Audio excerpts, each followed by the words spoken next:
Hey there everybody, welcome back into the kitchen here at Clean Valley Farms. Today I am faking a mango jam. Stick around, we'll both find out how this works out. Alright. So with my canning stuff, I got this wonderful little book of assorted recipes. The closest thing I can find in all of this to a mango is apricot, so I am basically going to mess with this one.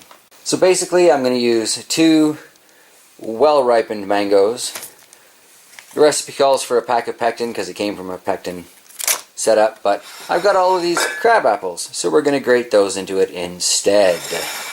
Calls for some lemon juice and a bunch of sugar. So we'll see how this works out, right? So as it turns out, one of those mangoes was not necessarily usable for anything but a seed, so we're making this with one mango instead. Slight change to the plans, but we're still faking ourselves some jam here, so let's go. So the recipe calls for 3.5 cups of prepared apricots. We're using mango and we've got 1 cup. So I'm going to have to change the numbers a little bit as I go. The recipe calls for 1/3 of a cup of lemon juice for those apricots there, but in these circumstances I'm just going to go with a tablespoon. You know what, let's go with a tablespoon and a teaspoon. I'm washing the whole set anyway, so there we go. Alright, so it calls for 5 3/4 cup of sugar in that full recipe, so we're going to break that down to roughly 1.5 cups. So one more of these half cuppers ish. Alright, now I'm to put this onto medium heat and stirring it constantly, bring it to a rolling boil. I'm going to need a rubber spatula. Something that thick is going to take a long time to boil, if you ask me. Alright, now that we've got this to a boil, I'm going to dump in my crabapple pectin substitute. Stir that around for a bit. So we've got this all back up to a bit of a rolling boil. Going to throw in just a dash of 2016, just a little bit. Don't want to overpower it all. Although it's kind of looking more like it's a crabapple jam with a hint of mango, because I put way too much shredded crabapple in there.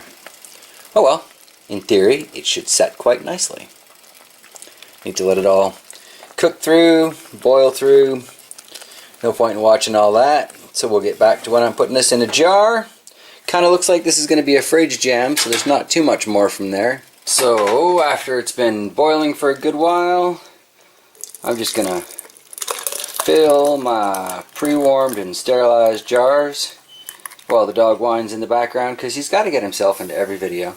Alright, well I had 2 of these set aside, but there's not enough in this to go into another full-size jar. So I think I'm just going to put that in a little bowl.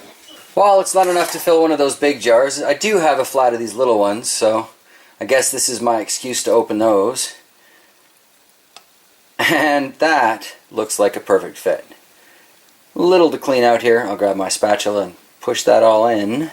Alright, so we'll use this little magnet wand thing because it's fun, and grab our lids from the nice warm water. Save ourselves a burned fingertip, always nice. And we'll set these guys aside to set up, because these are going in the fridge. Not much point in firing up the canner for these 2 little jars. So here we have our finished product, ready to sit and wait and go in the fridge. One that I'd say is gift size, but I'm feeling kind of greedy with this jam. I'll admit it, I licked some off the spatula, and this is good. This worked out really well. I may have to change the title to Making a Mango and Crabapple Jam. I don't know. We'll find out what it's called by the time I edit it, I suppose. Anywho, this has to cool off, because even though it's jarred up, it's still pretty insanely hot. And based on that crabapple pectin, green apple pectin, I'm very certain that this will get nice and firm. You know what? I'll save this. We'll get a clip of this in the morning. So here we are. It's the next morning. These have been sitting out simply on the table all night long. It's been killing me to resist the temptation, but without even going into the fridge, I'm going to say that crabapple is definitely starting to set it well enough for a jam anyway. Last time I did the green apple pectin and tested that with the powdered pane, that stayed pretty solid in the fridge. So we're going to test this little one and put the big one where it belongs. I never did process these in the canner, but my lid still ended up properly depressed in there, so there we go. That's a satisfying sound. Still a little bit of, what is it, not congealed jam on the top of this. But let's find out how it tastes. Looks darn good. Kind of looks like a marmalade to me.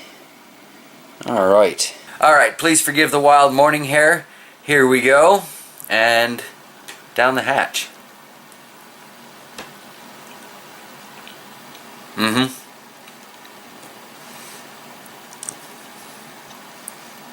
That worked out fabulous.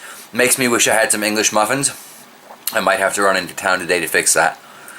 Yeah, that worked out really, really well. No actual pectin in that at all. Just the crab apples. Shredded, boiled thoroughly to release the pectin that's in those. And yeah, probably could have used another couple minutes of boiling just to release a little bit more of that pectin. Might have set a little bit faster, but once this goes into the fridge, I'm very confident that we're going to have a nice firm jam out of this. So, alright everybody, if you stuck around to this point, thank you so much for joining me here in the kitchen on this adventure faking a mango crabapple jam. And yeah, have yourselves a fantastic day. Go play in the kitchen, everybody. It's fun. What harm? You could be fed. Oh no.